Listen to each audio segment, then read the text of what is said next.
د نیوز پریس چینل لیدونکو السلام علیکم. ستړي مشه په موکړه تازه لاندو مهمو خبرونو ته. ملګری ملتونه وایي له تاجکستان مو افغانستان ته خوراکي توکو لیږد پیل کړی. د خوړو نړیوال پروګرام وایي له تاجکستان افغانستان ته د بشري مرستو لیږد پیل کړی دی. په تاجکستان کې د خوړو نړیوال پروګرام چارواکو ویلي چې پرون د دې بنسټ 7 لړۍ خوراکي توکي د افغانستان پر لور روان شوي دي او هڅه کیږي چې له دې وروسته د تاجکستان له خاورې افغانستان ته د خوراکي توکو د لیږد په موخه کار واخیستل شي. تاجکستاني چارواکو هم ویلي چې دوی له نړیوالو بنسټونو سره افغانستان ته د خوراکي توکو او بشردوستانه مرستو د لیږد په برخه کې همکاري کوي او دا د دې همکاریو د لړۍ پیل دی.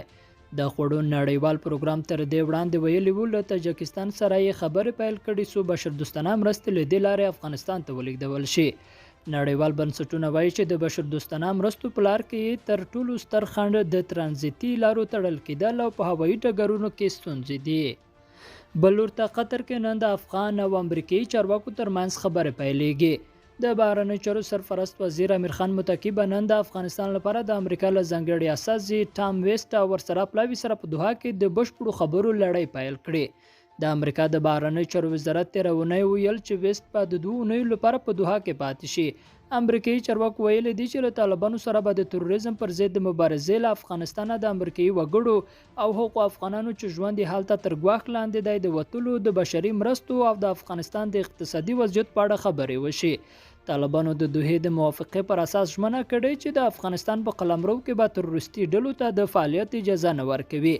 نننۍ کتنه داس مهال پلان شوې چې د اسلامي امارت هڅې پیل کړي دي څو نړیوالې په رسمیت وپېژني. او هند، روسیه او چین افغانستان ته د زیاتو مرستو رسولو غوښتنه کړې. د هند، روسیه او چین د بهرنیو چارو وزیرانو د افغانستان پر خرابېدونکي بشري وضعیت او د نشه یي توکو د قاچاق پر زیاتېدو اندېښنه ښودلې ده.